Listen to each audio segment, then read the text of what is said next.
Bem-vindos a mais um episódio do Ribalta Podcast.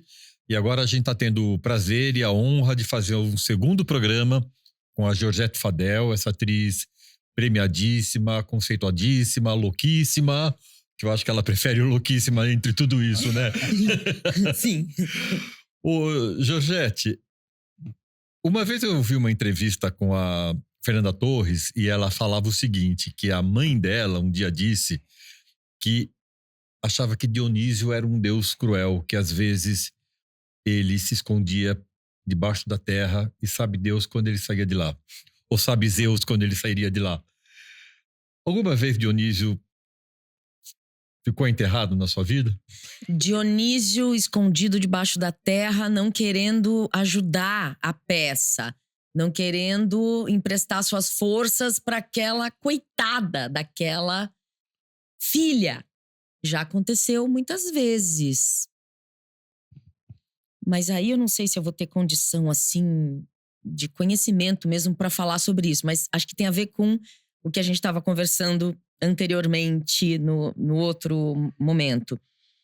Que quando Dionísio. Porque eu falo, por favor, assim, quando a gente vai dar a merda, que a gente se reúne antes de começar a peça, para desejar merda, sorte, boa viagem, eu olho bem pro fundo da terra e peço que ele suba, que ele venha, da onde ele estiver. Eu peço mesmo. Eu tenho essa ligação energética. Eu quero aquele Deus. Mas se ele não se apresenta na sua glória, eu sei que eu tô honrando essa divindade do mesmo jeito se eu vou seguindo devagar aquela minha construção anterior. Uhum. E, de alguma maneira, o público vai ter a sua experiência dionisíaca. Pode não ser dionisíaco para mim, mas eu vou garantir, porque eu me sinto uma Baca. E quando a gente cultua Baco, a gente é Baco. Então eu me invisto da própria divindade e eu vou proporcionar para o público aquilo dentro da história do ter aprendido a dirigir. Eu vou dar aquela casquinha formal, sim. Aquela forma. Aquela forma, eu vou dar aquela forma. E aquela forma, ela tá dentro do que foi trabalhado para gerar emoção. Assim como uma poesia ali não tem as lágrimas do poeta em cada edição. Mas tem ali aquelas palavras. Eu vou proporcionar essas palavras cênicas, essas letras cênicas, essa linguagem.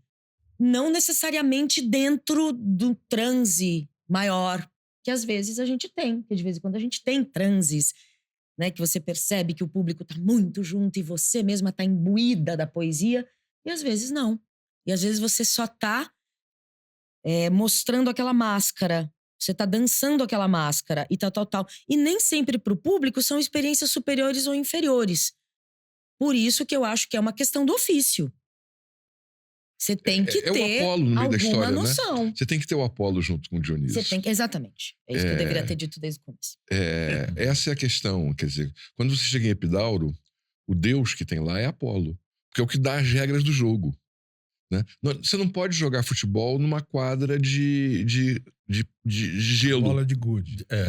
Né? Então, o legal é a mistura das duas coisas. A Natália Timber fala uma coisa maravilhosa. Eu procuro fazer um bom artesanato. De vez em quando vira arte. Eu acho isso assim muito definitivo. Porque é isso, quer dizer, eu tenho uma massa para trabalhar sobre ela, né? É ambiciosa a massa, mas às vezes não dá. Mas se você aquilo está trabalhado, você pode proporcionar coisas a pessoas. Eu acho que está ligado à pergunta do Oswaldo no programa anterior. Quando a gente fala de público, parece assim, você quer 1 milhão de pessoas vendo? Não, você pode estar numa salinha fazendo um Beckett para 2 espectadores. Cada arena é uma arena, cada público é um público. E você tem que saber o que você está fazendo, né? Eu estava até brincando com o Sérgio antes de começar o programa hoje, que eu falei assim, tudo em teatro é dispensável. A luz, o figurino, o cenário, o diretor. O ator não é. O teatro não vive sem ator. Então, essa ambição do ator é que eu acho que... E aí eu somo com o que o Marco falou também, né?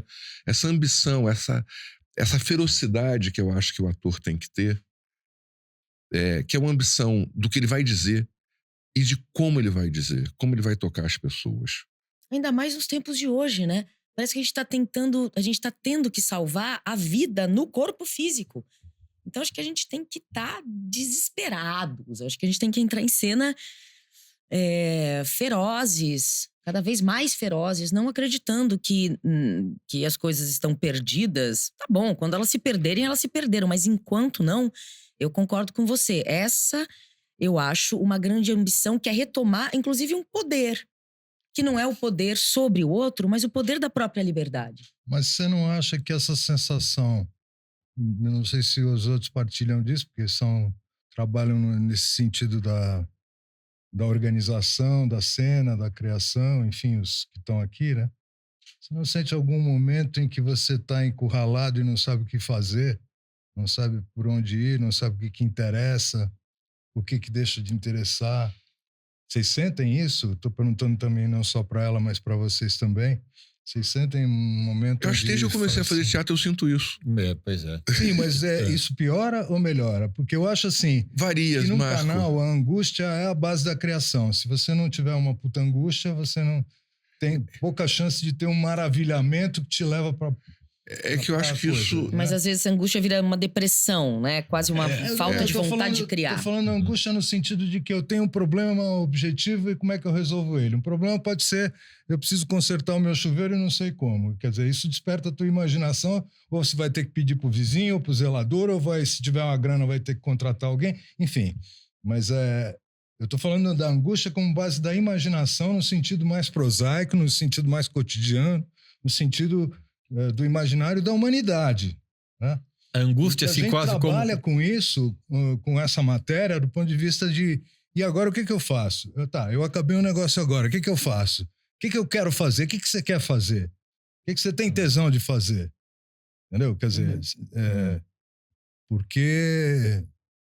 Até na perspectiva dessa coisa, do incêndio, da subversão, enfim... Essa coisa, todo esse instrumental...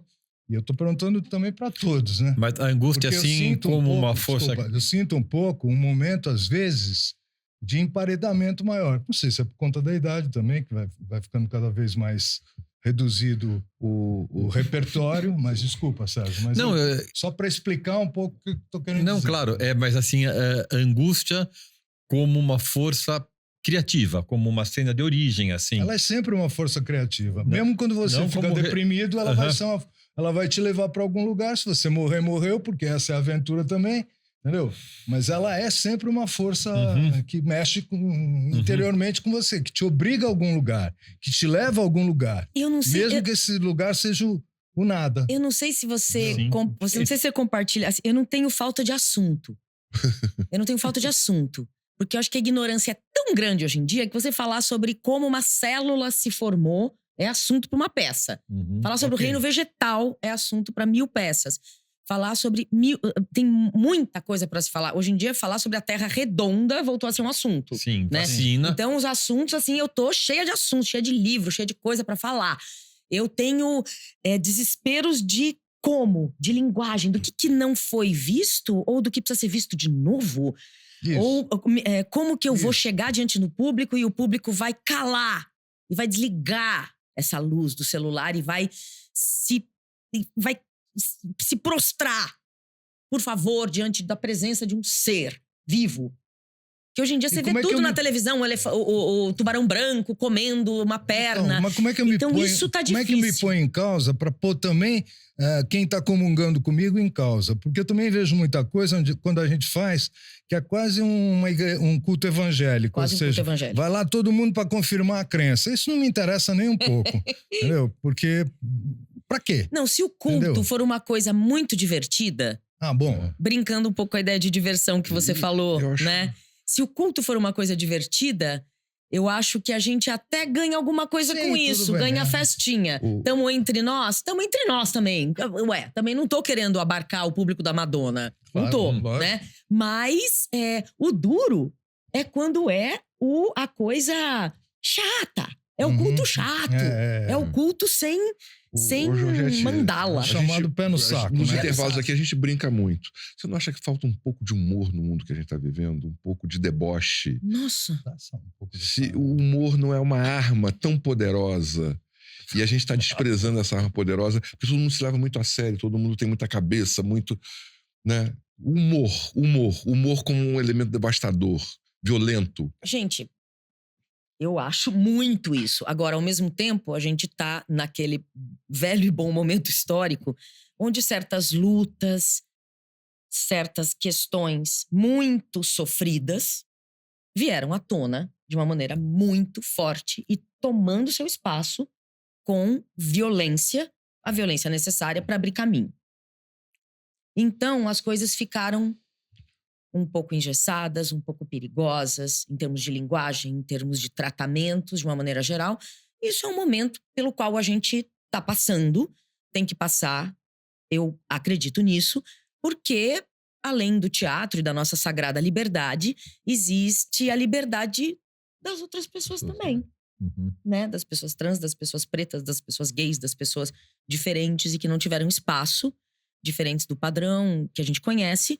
E portanto, o humor ficou perigoso porque poderia ser um destratar, um tirar sarro, uma ironia não é mais entendida, porque nem como ironia isso pode ser dito, nem como ironia, nem como brincadeira. Então, em algum lugar, teve um enrijecimento nesse aspecto. Eu tô defendendo esse aspecto da seriedade da coisa. Jorge, eu queria inverter um pouco isso, né? Manda. A gente estava brincando aqui com as nossas barrigas de fora. Rir não do outro, mas rir da gente. Sim. Eu acho que esse humor é que está faltando. Da gente rir das nossas certezas, se entendeu? Colocar em causa. Quê? Se colocar em causa. Porque ficou muito fácil também você ser o bom moço. Porque todo mundo vai comungar algumas questões genéricas. Uhum. Mas todo mundo bom moço. Mas em que lugar eu me coloco em causa? Exatamente. Entendeu? Quando a gente ri todos de nós nos mesmos. colocamos em causa. Né? Eu acho que isso aí é a tragédia. Até para definir o que é um campo, o que é o outro. Fala assim, bom, o país, depois do Bolsonaro, ficou um país dramático. É um país de bonzinhos e de mauzinhos. E não saiu da coisa dramática, não chegou ainda a coisa épica, dialética, nem perto disso. Não estamos nem perto disso. Não. E claro que o imaginário é responsabilidade muito nossa, né? Então, eu acho que em algum lugar, isso me dá tesão. Resgatar, com todos os riscos que possa ter e com a legitimidade também de toda uma trajetória, aonde que eu faço essas lutas, e aonde que eu contribuo para o país deixar de ser dramático. Porque se ele continuar a ser dramático, ele vai ser burro. Perfeito. Sempre. Essa estrutura dramática, acho que é a grande prisão mental e em todos os aspectos que a gente vive. Eu acho que hoje em dia, por conta muito das redes sociais e tudo mais, acho que sempre existiu, de alguma maneira... Não, acho que a gente não pode dizer que sempre existiu, mas acho que isso se acirra assim. Essa história da gente ter que ser personagem de game. Entendeu? Quem é você? Você é um diretor de teatro com que atributos? É um avatar. Quais são seus atributos, seus talentos? A história de ser comum, ser simplesmente um ser vivente, respirante. E a beleza que isso tem pro teatro, que é o lugar disso. Você poder contemplar uma existência. Só uma existência, uma respiração. Tudo isso é pouco. Uma pessoa que respira e é comum, não é nada. Ela tem que ser quase que eliminada. E numa dessas, as suas opiniões têm que ser muito corretas. Você não pode pisar na bola. O ator, a atriz, é um exemplo. É a história da celebridade. Isso é o oposto do nosso ofício. A gente deveria pressupor o anonimato. A gente deveria ser... Quem é aquela pessoa? Não sei. Não sei quem é aquela pessoa. Não sei se ela é boa ou má. A Georgette é bom caráter, mau caráter? O que ela é? Não sei. Ela é capaz de tudo. Ela pode matar uma pessoa, pode salvar uma pessoa. Ela pode fazer qualquer coisa. Eu sinto esse lugar... um lugar muito melhor pra gente do que a celebridade que tem que manter um discurso hegemônico mentiroso, porque as pessoas dentro de si, as intenções no coração da gente só a gente sabe, e às vezes nem a gente sabe. Tem que virar uma marca de produto, né? Então você tem que virar aquela personagem de game. Né? Então, se você, por exemplo, na Estela do Patrocínio, eu senti... Estela do Patrocínio foi um espetáculo que eu fiz e que eu, de alguma maneira, representava... Não era exatamente representar, eu narrava uma mulher negra. Então, eu parei de fazer a partir do momento que se manifestaram e disseram, você tá... Enfim, isso é pra mim uma coisa errada e tal. Eu entrei, eu tava numa temporada na Biblioteca Mário de Andrade, e aí eu entrei numas de cumprir a temporada, porque o contrato tava assinado, mas de fazer debates depois, antes e tal. Então, as plateias viraram não plateias aos meus pés. Viraram plateias divididas, assistindo o espetáculo, e eu era o bode. Eu era o bode. Sabe? E as pessoas não estavam me olhando fascinadas como artistas, atores, atrizes, atuadores esperam ser olhados e aplaudidos no final. Eu era uma questão. Eu era uma questão séria. Uma questão de existência, de resistência. E eu tava lá cantando e as pessoas olhando pra mim, vamos ver o que ela tá falando. Vamos ver como ela se porta, como ela apresenta esse material. E ali eu me senti uma atriz. Porque quando você termina e todo mundo aplaude e elogiam e tal, você fala, ai, que bom, meu trabalho tá sendo visto. Olha que legal, eu treinei tanto isso e viram isso. Que bacana, tal. Agora, quando você se vê na função de representar uma contradição, metade da plateia te vaiando, metade te aplaudindo, você entra numa arena mesmo. Então, mas é isso que eu tô te falando. E isso é maravilhoso, e a gente tá fugindo disso. Se colocar em causa. Exatamente. Se colocar em causa. É a minha resposta ao que você está falando. Eu acho que a gente tem que parar, nós como atuadores, a gente tem que parar de querer ser exemplos, celebridades e ter isso como norte. O nosso norte é botar o barulho para rolar. Entendeu? Se tem um problema aqui de eu interpretar uma pessoa, deixa eu interpretar essa pessoa para ver que tipo de coisa vai acontecer. Eu não tô defendendo, eu não tô me eximindo de tirar aquele negócio de cartaz. Se me convencerem, eu tirei de cartaz, não por uma pressão, porque a moça sentou comigo e falou, eu acho isso. E eu falei, eu concordo com você. Entendeu? E ela falou, então beleza. Se eu não concordasse, eu manteria em cartaz. O Zé Fernando falou, mantenha em cartaz. O Eugênio Lima falou, mantém em cartaz. Eu falei, eu não vou manter, porque eu concordo com ela. Se eu não concordasse, eu manteria para gerar discussão. Se eu for colocar em cartaz de novo, eu vou ter que refazer um pouco essa dramaturgia. Né? Porque eu também não posso ser boba, né? Não posso ser ingênua de perceber um problema e manter ele ali. Mas eu acho que a gente tá muito pobre em termos de resistência para peitar o nosso ofício. Por outro lado, é só uma questão quase retórica, mas quem fez a Estela do Patrocínio depois? E aí eu ia perguntar exatamente isso, Marco. A gente fez na pandemia, porque veio a pandemia, né? Então, a Nilceia Vicente e a Mayuzi Tulani fizeram pelo Centro Cultural São Paulo, que eu dirigi, muito entre aspas, com as músicas do Lincoln Antônio, ele no piano, tal. E a gente tá com um projeto agora de Estela do Patrocínio in Concert, que é uma banda e várias pessoas em cena, incluindo eu. Então, pessoas negras, Jussara Marçal, a própria Nilceia Vicente e várias pessoas que flertaram com a Cleide Queiroz, acho que montou Estela do Patrocínio. Sim. Então, daí a gente vai tentar enfiar, porque as músicas são lindas, né? Então, a gente fica com dó delas não serem mais ouvidas, cantadas e tal, né? Georgette, só uma coisinha que eu me lembro bem desse espetáculo. Eu vi no Folias isso, não vi na biblioteca. Eu me lembro bem disso. Era uma opereta, né? Tinha um formato interessante. Eu tenho impressões fortes do espetáculo. É que você falou, a moça falou e eu concordei com ela. Era uma moça da plateia? Quem era essa Daniele. pessoa? Daniele... Era um público, alguém do público. Era público, mas uma menina que estava pleiteando a entrada no mundo artístico, levou muito na cabeça por ser negra, foi tratada de uma maneira muito subalterna em vários espaços. Então ela tinha uma revolta com o nosso meio. E ela falava assim, a minha questão, talvez nem seja você fazer. A minha questão é que não tem... As Estelas do Patrocínio estão cercando essa praça. E elas não estão tendo o menor acesso à poesia gerada pela Estela, né? Muitas mulheres negras estupradas, frequentemente estupradas, ali ao redor da praça. Mário de Andrade, que era um homem negro. Então ela foi revelando muita... Assim, ela falou, a fruição desse seu espetáculo tá errada. Onde você tá apresentando isso? Para quem tá vendo, quem tá te ouvindo cantar, você não tá devolvendo, você não tá honrando essas pessoas de verdade, tal. Então esse foi o principal ponto dela. Daniele, que nunca mais vi. Já te deu vontade de parar? Não. Não. Um momento assim, chega. Não, nunca. Nunca, porque eu sei do meu potencial também pro outro lado, do meu potencial morte, né? E eu conheço um pouco esse lugar do parar, Você é religiosa? do sucumbir. Eu tenho vontade de parar, às vezes, para fazer outras coisas que são coladas. Tenho vontade de estudar mais trompete, eu tenho vontade de compor um pouco mais, tenho vontade de escrever, eu tenho vontade de outras, né? Eu não sou uma coisa, o teatro. Porque o teatro, pra mim, é como eu falei, quando eu tava na pandemia, sem poder fazer teatro, o teatro convencional, eu era uma atriz na minha casa.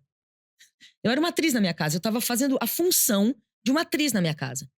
Que era outra coisa, diferente do meu pai, da minha mãe, da minha irmã, do meu irmão. A minha presença é diferente. Eu vou pro chão, eu levanto, eu faço tal, eu pego essa frase que meu pai falou junto, tal, faço uma musiquinha e tal. Então, todo mundo falava, nossa senhora, é atriz. Então, eu não acredito que o nosso ofício precise do palco. Eu acho que tem uma função performática all the time, sabe? Que a gente fica exercendo um olhar, talvez, pro mundo que não é melhor nem pior. É só um olhar, talvez, de uma observação, uma vontade de compor, uma vontade de repetir, uma vontade de Na pandemia, você fez um trabalho muito bonito que aliás, tá no YouTube. Dá pra ver. Em cima do Guarnieri. Por que você não foi adiante com isso? Cantando as músicas e a poesia do Guarnieri. Isso, a gente fez antes da pandemia isso. Foi antes. Você gravou, acho que na pandemia. Gravamos na pandemia, mas isso foi um showzinho que o Heron Coelho dirigiu, que a gente fez. Tá em cartaz? A gente fez no Sesc, fez em alguns lugares, fez no Eva Hertz. Perdi. A gente fez algum. Eu queria fazer mais, porque são umas músicas ótimas. Também não vi, se eu não vi. É também muito não. bonito. Gente, nem fez no sabia. Spotify. Tá no Spotify? É um grito solto no ar. Minha voz tem tá no YouTube totalmente também. infantilizada, um horror, mas ouçam de qualquer jeito. Eu nunca tô feliz com nada. Mas o Estela do Patrocínio e Um Grito Parado, Solto no Ar tem no Spotify. Todas as músicas ali que a gente cantava no show estão lá. Georgette, pegando uma caroninha nessa fala, eu nunca tô feliz com nada. Como é que você percebe a tua evolução, né? Nesses 30 anos de carreira, desse ofício e tal. Como que você percebe onde você melhorou, onde você evoluiu? Você fala assim, caramba, isso eu tô fazendo bem melhor, ou eu tô cantando melhor, eu tô chegando mais rápido no personagem. Onde você percebe que a tua evolução se fez presente? Eu acho que tem um fator fundamental que é o fator relaxamento. E uma... por quê? Porque eu acho que eu vou remontar o Gota d'Água agora, porque faz 20 anos que eu fiz. E acho que tem uma coisa que eu sinto como evolutiva, que é o não precisar fazer tudo que eu tenho vontade de fazer. Então, por exemplo, eu tenho vontade de fazer um gesto, mas será que esse gesto é realmente necessário? Não é necessário. Uhum. Seria muito mais legal se eu criasse a oposição. Então, eu tenho um vetor, que seria um vetor óbvio, e aí eu vou pro outro lado. Entendi. Então, essa onda de resistir aos desejos primeiros do movimento, das intenções, tem uma intenção muito clara ali. É a fala mais importante da peça. Justamente por isso eu vou tirar a importância dela e cuspir pro outro lado ali. Entendi. Então, isso me deu a sensação de estar evoluindo. Tipo, eu não preciso fazer tudo. Que eu... não tá tudo na minha mão. É muito legal isso que você tá falando. Eu tenho visto uns espetáculos que parece que algumas coisas evoluem, não todos, mas então parece que tudo tem valor. E aí nada tem valor, manja. Isso. Fica uma coisa plana, assim, manja. Eu acho que talvez se o tempo dá alguma coisa pra gente, é essa capacidade de... Nem sempre uma coisa boa é boa. Uhum. Às vezes uma coisa boa tá logo depois de outra coisa boa. E eu preciso de tempo pra pedrinha cair da coisa boa anterior. E aí já vem outra na minha cabeça, eu não tenho tempo pra fruir. Eu vejo pra absorver. Eu tô vendo muito espetáculo com muitos textos maravilhosos e todas as frases do texto são muito lindas e muito emblemáticas e todo mundo faz muita coisa. E vira um mantra que você não... E aí eu não é fico nada. com muita raiva. Porque é uma imposição energética, uma imposição da poesia. Sabe, o mar tá ali, então empurra o mar na cara do público. Então eu acho que... eu não tô falando que a gente não tem que ir pra cima, porque parecem coisas diferentes, parece uma contradição isso que eu falei, né? Tipo, a gente tem que entrar em cena desesperados e pra matar, com muita energia. Mas isso não quer dizer... É outra instância, né? A nossa visceralidade, a nossa entrega pra profissão pressupõe justamente esses mecanismos. De elaboração fina. Às vezes tem uma frase maravilhosa, eu sinto muito isso, uma frase maravilhosa, você tem vontade de chorar, abrir os braços e abrir uma janela e o vento entrar. E você não pode fazer isso mais. Você já tem uma certa idade. Você não pode mais fazer isso. Você tem que ir para outro lado. Você tem que criar uma oposição. Você tem que criar alguma coisa insólita. E esse insólito não precisa ser uma coisa genial. Pode ser só uma pequena oposição. O público tá esperando uma pausa, você não dá a pausa. O público não tá esperando uma pausa, você dá a pausa. Isso que você falou aí tem uma coisa da percepção de si mesmo que é muito legal, né? Você acabou de falar, não, de repente o tempo é outro, de repente o teu físico é outro, né? E às vezes isso é difícil do ator perceber, né? Você tá falando de idade mesmo, do tempo passando, seu corpo ser outro, por exemplo. Ou de idade, ou até do tipo de personagem que você tá fazendo, não é nem personagem, qual é a performance que você faz, alguma coisa que não cabe em você, ou às vezes uma coisa que cabe muito, né? Que é essa consciência de si mesmo que é legal o ator ter, né? Sim. E isso é sempre parcial. É claro que você não vai encontrar ninguém com plena consciência de si. Sim. Depois de Freud, sei lá, depois de quem. Mas um estudo incessante, eu vivo sempre muito cansada, porque eu fico sempre muito alerta sobre tudo. Porque tudo é material. Talvez o que falte pra gente, em termos técnicos mesmo, para o nosso ofício, seja essa observação reverente da vida, sabe? A busca da celebridade, do sucesso, substitui um pouco essa observação da prosódia das pessoas que nos cercam, da maneira, os ângulos que a cabeça da pessoa forma, como coça a cabeça, como sobe uma sobrancelha e tal. Essa investigação, principalmente vocal, eu sinto. Acho que a gente é melhor em corpo do que em palavra, do que em voz. Eu acho que a gente vê melhores atores que quando abrem a boca, a palavra é frágil. Eu acho que a gente tem alguma coisa um pouco capenga aí. E essa questão não tem a ver, retomando o que o Eduardo falou, tem a ver com o humor. Porque a gente fala em humor, e assim, coisas engraçadinhas, mas essa coisa de você valorizar tudo num texto, de repente, é porque você não tem humor. Humor, a ausência de humor hoje, estou entendendo assim, está associada exatamente à falta de uma inteligência. É o que nós estamos padecendo. A gente não vê uma inteligência. Você falou uma coisa que eu acho importante sobre o humor. Está farto de inteligência que leva ao humor, entendeu? O humor, muito tempo, foi ligado ao bullying. E esse é um humor horrível. Isso não é humor. Isso não é humor, é bullying, entendeu? Coisa. Esse bullying tem... Nós temos que evoluir e esquecer isso aí. O outro, o diferente, o que não somos nós. Isso é uma evolução do nosso tempo. Né? A gente está combatendo isso. Mas existe o humor da gente, o humor... Você usou um termo no outro programa sobre o amor. Eu queria inverter um pouco a palavra, dizer afeto. A gente precisa se afetar o outro, ser afetado, né? E o humor é uma maneira da gente... a gente fica brincando, né? Quando a gente vai se maquiar aí, fazer o cabelo. A gente fica rindo um pouco da gente nessa situação, né?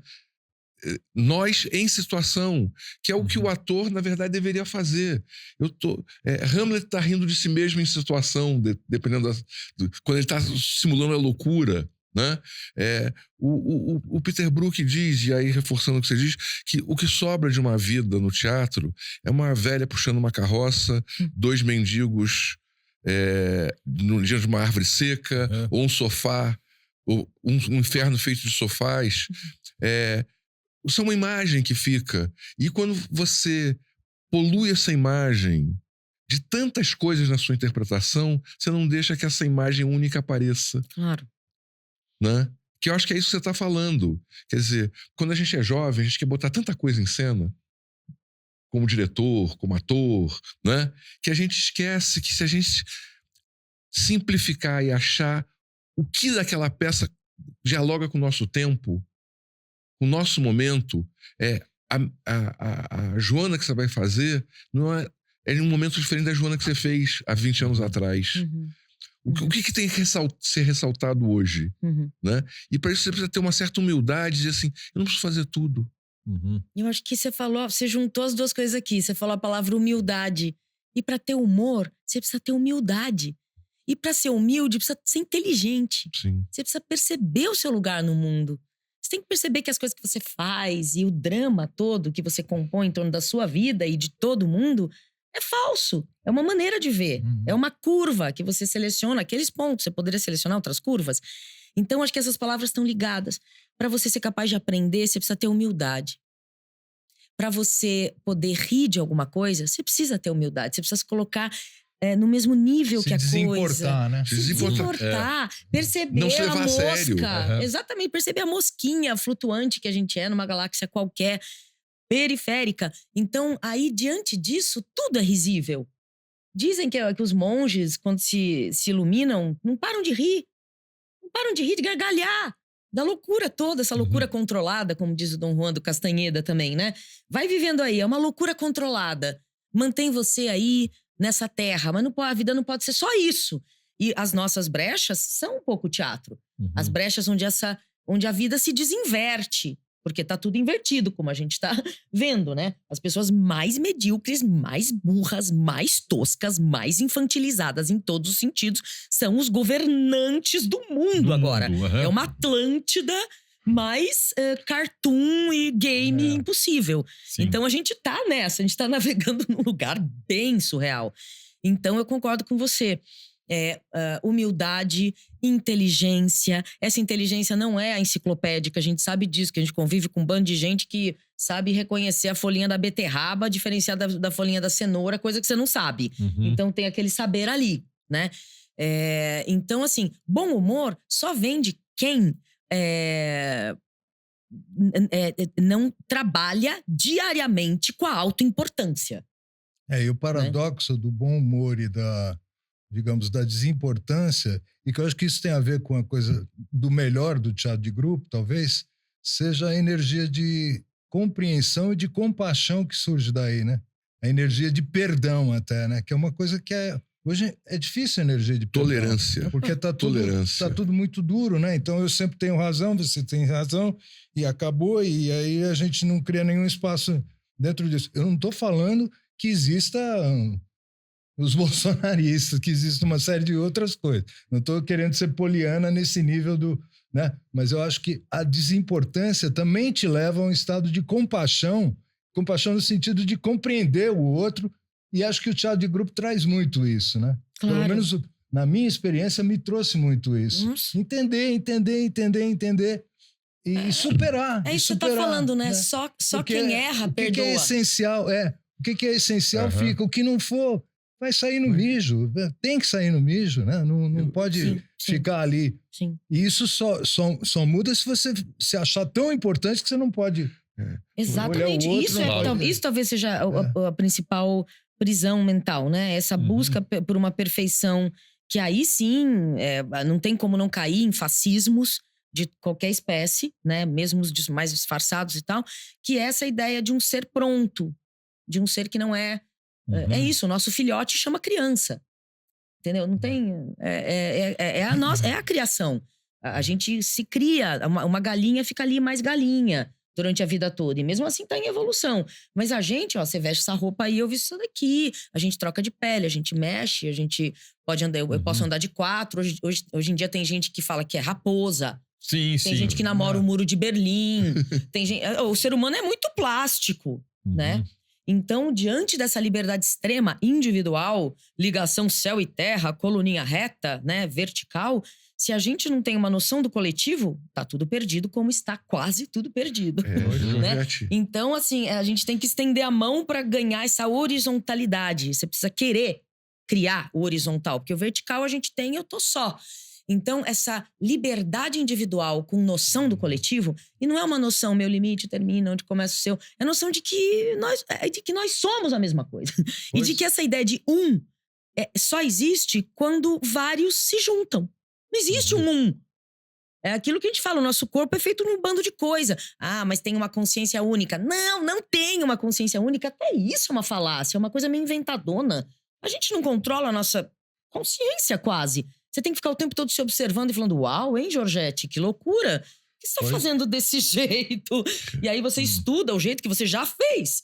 Então, a gente não tá tão sob controle assim, né? E essa humildade é a primeira. Eu mesma não tô sob controle. Eu mesma sou poeira de estrela tentando entender de que galáxia veio esse meu dedo indicador e eu tô cagando regra em cima do outro. Também preservo a ideia de que cago regra em cima de uma pessoa ignorante que vem me falar o comunismo da Venezuela. Eu vou falar, você sabe o que é comunismo? Você sabe como funciona a Venezuela? Daí a gente pode conversar. Então é claro que tem essa divisão, mas aniquilar alguém porque eu me dou uma importância excessiva, e ainda mais os artistas fazendo isso, se glorificando na rede social como se fossem pessoas superiores a outras pessoas, isso é vergonhoso. Isso é o fim da profissão. Isso é triste. As pessoas se prendendo na própria personalidade, entendeu? Criando questões pessoais irrelevantes, dramáticas, para poderem chamar atenção e ganhar seguidor. Essa virtualidade que não significa nada em termos de afeto real. Isso tudo é uma coisa muito triste. É uma tragédia humana e eu tenho muito dó dessas pessoas. Eu não tenho nenhuma inveja, eu tenho dó dessas pessoas. Que começam a carreira, eu tô vendo muita gente jovem nas escolas já pleiteando esse lugar, o sucesso. Fala, qual é o seu trabalho? Qual é a sua curiosidade? Onde o seu espírito filosófico vibra? Sabe? Quando você era criança, adolescente, qual é a sua curiosidade sobre o estar vivo, sobre a nossa espécie, sobre as outras espécies, sobre esse fenômeno muito esquisito, que é a gente ser uma estrela de 5 pontas, com 5 pontas em cada ponta. Tá tudo bem sobre isso? Então, são fenômenos que a gente vai passando por cima pra criar uma máscara, essa tal dessa personagem de game, esse avatar, que vai se relacionar malemar com outros avatares tão falsos e maléficos quanto, sei lá. Eu queria uma coisa agarrar uma coisa mesmo. do programa anterior. Você falou da sua experiência com a Isabel Teixeira. Eu vi recentemente você também com a Beth Coelho. Você não acha que falta mais mistura no teatro brasileiro? No resto do mundo as pessoas se misturam mais. O Marco defende, eu lido com o grupo há muitos anos, né? Mas assim, o grupo demorou tanto tempo que a gente se misturou muito ao longo desse tempo. O grupo, quando ele fica só fechado nele, na sua pequena tolerância, ele tem um momento que ele tem que evoluir. Você não acha que o teatro brasileiro se mistura pouco? Poderia se misturar mais. Se lidar mais com o contraditório. Eu me lembro no espetáculo da Beth, de um momento que você fazia ela fazia você, que era até uma coisa de humor, né? Sim. E independente de você gostar ou não é disso que a gente está falando, você com a Isabel Teixeira, mas que essas trocas não são muito salutares, não são muito interessantes. São. Acho que são. Não sei se a gente faz pouco. Acho que talvez a gente faça pouco, porque em algum momento a gente se sentiu que isso seria trair grupo, né? Trair os grupos. Eu, às vezes, fazia alguns trabalhos fora da São Jorge, eu sentia que, de alguma maneira, eu tava tirando a minha energia de lá. Isso aconteceu mesmo. Eu tirei a minha energia um pouco da São Jorge e isso acarretou em muita coisa, né? A gente teria, talvez, prosseguido... O Rogério Tarifa prosseguiu um trabalho, mas eu como diretora... E eu tô querendo voltar, porque tem certas operações que você só faz na sua companhia. Não sei se vocês sentem isso também. Um certo tipo de humor eu só tenho com aquela equipe da São Jorge. É Mariana Sene, é Patrícia Gifford, é Paula Klein, o Krug. Infelizmente o Tchelinho faleceu, mas ele era responsável por uma grande parte do nosso humor ingênuo. Então, certas operações eu sinto falta de ter o elenco da São Jorge, porque eu não sou a mesma diretora sem eles, sabe? Então, eu sinto falta, de vez em quando eu lamento a descontinuidade, ao mesmo tempo não, porque eu acho rico. Eu acho muito rico. E as pessoas da São Jorge também, aos poucos, foram saindo, dirigindo, dando aula. E a gente agora, nesse retorno, porque a gente retornou e está pretendendo acirrar esse retorno, a gente também está diferentes e mais ricos, eu acho que sim, mais inteligentes e tal. E principalmente, certas relações não se desgastaram. Porque assim como, era uma convivência muito intensa de mais de 8 horas por dia, a gente dormia juntos praticamente ali, namora, aí tem filho, e sei lá o quê. E essa liga não se perde, mas acho que se amplia. Eu tenho encontrado muita gente no audiovisual. O encontro de artistas de teatro, às vezes, estão acontecendo nas séries e cinema. Então eu encontro com pessoas de outro grupo que eu falo, meu Deus, quando que eu trabalharia com você, né? E eu tô contracenando num filme com a pessoa. E eu falo, pô, que legal que existe o cinema. Porque o cinema não tem grupo. Tem poucos grupos de cinema. Então, numa série, você contracena com aquela pessoa que você sempre quis contracenar e tal. Mas, obviamente, cá entre nós, né? Reverencio o cinema, reverencio tudo. Mas é muito diferente você assistir alguma coisa que você fez junto com o público, de você estar ali fazendo naquele momento. A gente poderia perder muito tempo, ganhar muito tempo conversando sobre a especificidade do teatro, sobre a história da presença, que a gente sempre fala de maneira muito genérica, mas o que é que isso tem de realmente sedutor e vital? Por que que é importante o tal do corpo físico? A gente vai defender o corpo físico até quando? Porque o teatro é isso, é a presença física, e a presença física é importante? Ela é importante? A gente está defendendo isso, não tá? É importante que a nossa alma esteja dentro do corpo? Ou não? Ou a gente pode abrir mão do corpo físico. E a gente pode criar um mundo plenamente virtual, imortal. A gente daqui a pouco vai se deparar com essas questões e o teatro vai ser a defesa da carne. É a defesa da carne animada. É a defesa de um tipo de vida que talvez daqui a pouco a gente ande pela rua e... Pô, Marcão, você ainda vive no corpo? Que legal, eu também. E tal, bacana. Mas eu também vivo no corpo. Você sabe de algum lugar que faça teatro? Pô, teatro faz tempo que eu não vejo. Tal. Eu não sei, eu espero que não, mas em algum lugar, essas coisas básicas, né, que são ontológicas, assim, estão sendo... Suspeito que é o que vai sobrar. O teatro vai sobrar, isso. Esse presencial só no teatro. E é isso que é o encanto e é a tragédia do teatro. Total. E na verdade, eu falei do teatro em contraposição a telas, né, de uma maneira geral, porque comecei a fazer bastante e acho muito legal, muito interessante, mas as relações, obviamente, são outras, né? Elas são rápidas, elas são ali no camarim durante a maquiagem. Se você percorre um filme inteiro, protagoniza um filme inteiro, coisa assim, você tem mais relação. Você percebe o coletivo do cinema também, você percebe o coletivo funcionando de uma maneira muito diferente, mas ali funcionando. Mas você percebe também o mercado. Você percebe as forças do dinheiro ali.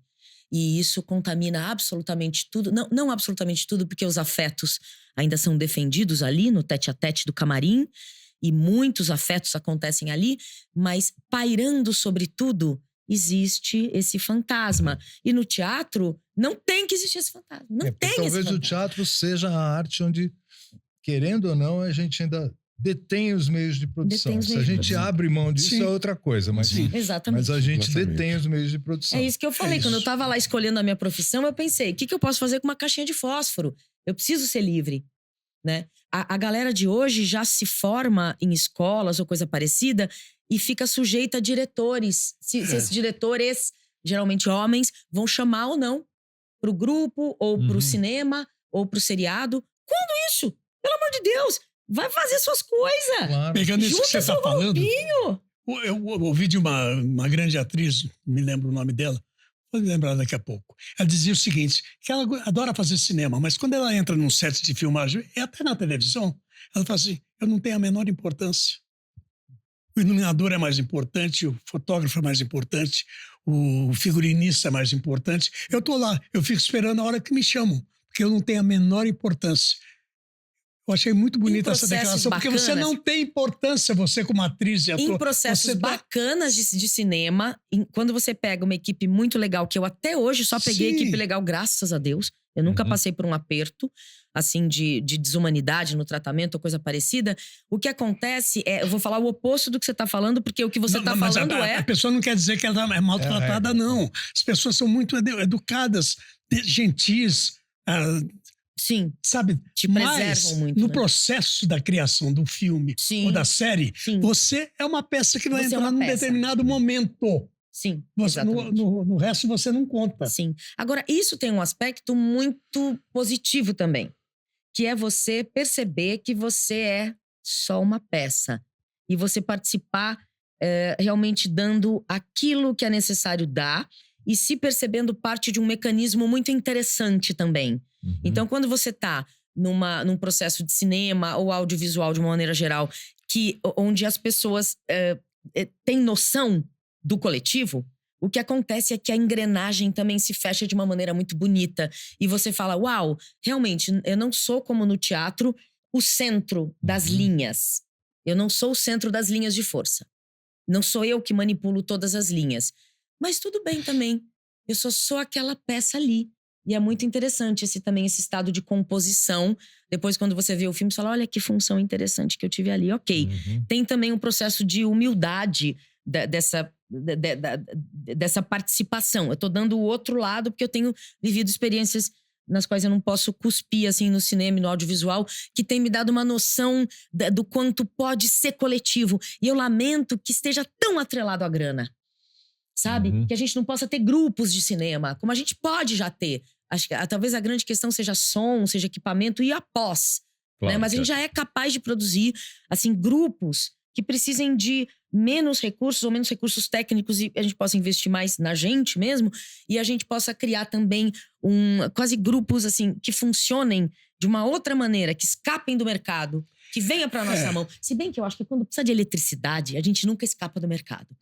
Entendeu? Sim. Teatro você pode fazer à luz de vela, sabe? Acabou a energia ali, você não faz, você não faz o filme, mas você faz a peça. Você faz a peça no escuro, você encosta na pessoa e fala o texto. Você pode fazer em qualquer lugar. Baixou tudo, acabou tudo, morreu tudo, nós estamos ali onde? Na graminha, na fogueira, fazendo nosso teatrinho. Pra mim isso é essencial.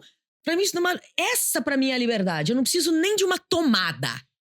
Entendeu? Eu não quero precisar de nada. Eu sei que eu tô fazendo um discurso quase... Mas, sei lá, né? Não, o que você Desculpa tá aí, galera, mas é isso, meu. Liberdade pra mim é isso. Caiu tudo, tamo ali, rastejando num pântano. Meu, vamos lembrar daquele texto glorioso que a gente fez algum dia? Vamos cantar. Aí faz, exato. Entendeu? Mas o cinema e o audiovisual, eu defendo isso. É uma ironia, mas é verdade também. Não tem que estar no Ministério da Cultura, tem que estar na Indústria e Comércio. Eu acho isso, porque é indústria e comércio. Você vê o lançamento de um filme brasileiro, estamos todos torcendo para o sucesso dele nos festivais, tem uma máquina por trás de grana investida. No teatro não precisa disso, mas no audiovisual. Por isso que o ator e a atriz não tem muita importância. Só tem importância dependendo do projeto, tem ou não. Em geral, vai ser substituído até por um avatar qualquer, não é? Mas Ministério da Indústria e Comércio deve cuidar do cinema e do audiovisual. Cultura deixa pra gente. Mas o audiovisual te dá a chance de você se ver, né? E como é que é essa experiência pra você? Você gosta de se ver em cena? Gosta de se ver nas telas, na TV? Ou é meio... Porque alguns atores dizem que se sentem meio agoniados, né?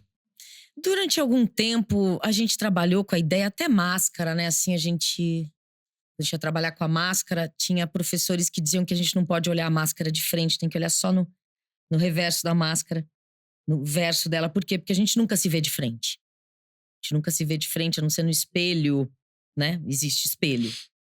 Mas a gente é de uma geração que não se via filmado na infância, né? Eu não tenho vídeos meus. Eu tenho poucas fotos minhas na infância e adolescência. Então, hoje em dia, é muito fácil você se filmar. Você tá o tempo todo se filmando, se vendo no celular, tal. Isso virou uma coisa corriqueira. E eu acho isso uma coisa a ser estudada com muita delicadeza. Isso muda muito, você consegue controlar melhor, porque você tá se vendo, você tá trabalhando com você como um objeto, né? Então você fala, pô, quando eu tô fazendo assim, eu achava que tava menor, mas é grande isso. Então você começa a ver tamanhos, você começa a poder dominar a sua expressão, você vê. Então eu me acostumei a isso. Então não sei se eu gosto ou não gosto. Agora faz parte da minha, faz parte de uma parte do meu ofício ver isso. E falar, ó, Georgette, pô, você tá fazendo um negócio com a boca aqui e tal. Beleza. Agora, o teatro tem uma coisa muito linda que é você tá dentro. Tá dentro de si. Você não foge de si. Tu não te moves de ti, né? Segundo a Hilda Hilst. Isso é tão precioso enquanto condição humana. Então você... eu sempre penso nisso, né? Você tá fazendo uma personagem, né? Essa personagem... A gente domina a nossa própria personagem. Eu sei quem eu sou. Não sei quem eu sou. Isso é Pirandello. Pirandello diz isso, né? O personagem sabe quem ele é. Exatamente. Você não sabe quem você é. Exatamente. O personagem se encerra quando o autor para de escrever. Exatamente. Você não sabe o que você é. Você não sabe o seu amanhã, né? Então a gente tá numa condição, né, de não E os saber. gregos também. Você só conhece um homem depois que ele morre. Exatamente. Exatamente. A dramaturgia completa ali, na morte. Então, no teatro você fica imersa na vida, de alguma maneira. E essa imersão te dá outro tipo de criação. Você tá sentindo o movimento de dentro, né? Você tá sentindo os seus ossos, os pesos. E quando você se vê, você tá trabalhando em cima de um resultado já. Então são trabalhos muito diferentes. É bonito isso que você diz a respeito do trabalho do ator, da atriz, né? E tem um elemento aí que eu acho fundamental. Ao contrário do cinema, do audiovisual, de qualquer outro, é o lugar onde o público é teu cúmplice. É o único lugar em que o público de teatro é teu cúmplice.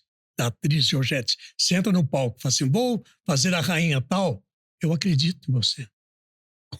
Conta a história da rainha. Essa cumplicidade só o teatro permite. Do público, da plateia. A plateia, ela está do seu lado. Eu perdi medo de enfrentar a plateia de estreia, porque um diretor me falou no começo assim, cara, o único que está a seu favor numa estreia é o público. Porque o diretor está olhando se você está fazendo direito, o figurinista está preocupado, o iluminador se você entrou no foco. O único que está do teu lado é o público. Isso é bonito que você diz, que essa interação, né? Falando em estar ao lado, a gente tem que encerrar. Eu vou só para falar dessa imagem que o Oswaldo deu, logo depois da pandemia, acho que quando começou a voltar, a gente poder estar no teatro, ainda de máscara, mas que já podia sentar uma pessoa do lado da outra. Sim. Que eu fui lá pro Sesc Anchieta para assistir a Lia Rodrigues. Aquele espetáculo que tinha muitos tecidos no chão. Sim. Adoro ver as coisas dela. E aí, antes de começar, eu sou chorona. Sobre essas coisas. Fez um silêncio, sabe? Fez um puta de um silêncio que não tem no cinema, que a gente leva pipoca, porque a pessoa não tá ali, então você não deve um respeito verdadeiro. Aí tava todo mundo sentando, oi, a gente não se via há muito tempo, de repente a gente não se via há muito tempo. E a gente achou que aquilo não fosse mais ser possível em algum lugar, né? A gente não ficou com medo disso. A gente não pisar mais em cena, não ter mais teatro, sei lá o quê. E de repente a gente tava ali, e quando foi começar o terceiro sinal, tal, fez aquele silêncio. E esse silêncio de todo mundo junto, esperando uma onda legal acontecer, sabe? E você sabe que tem gente viva ali, então você não vai dar uma de louca, você não vai gritar, você não vai desrespeitar. Então esse silêncio, que é o silêncio do teatro, e não do teatro como um lugar nosso, dos artistas, mas um lugar onde você pode ficar em silêncio, esperando alguma coisa que a gente não sabe o que vai vir, sabe? E eu fiquei muito emocionada naquele momento, porque eu falei, isso é muito especial. Nós somos uma espécie que sabe ficar de mutuca para alguma coisa especial acontecer. A gente tá esperando isso. A gente sempre espera alguma coisa linda acontecer diante da gente, que nos abra, que nos tire dessa angústia, sabe? Que alivie a angústia e é junto. Se eu estivesse sozinha, talvez eu tivesse outra emoção, mas todo mundo fazendo silêncio, que a gente queria ouvir o desenrolar do tecido. A gente queria ouvir o desenrolar do tecido. Nem era uma pessoa falando. Então, é insubstituível? É claro que são incomparáveis. Esse tipo de comparação entre as artes é desgastante, né? Porque a gente é tão não é de filho comparar, do cinema não. também, né? Não é comparar, é dizer a especificidade de cada coisa.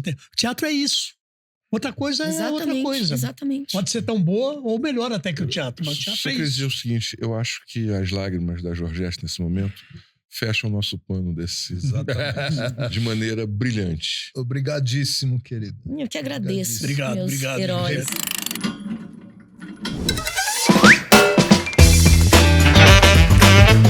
Vocês podem ver esse programa e os demais no YouTube, Ribalta Podcast, no Spotify e nos outros tocadores de áudio da internet, sempre Ribalta Podcast.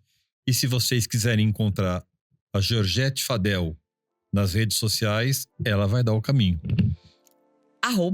@Georgette com 2 T's Fadel no Instagram. Sou básica. Uhul! Meus heróis!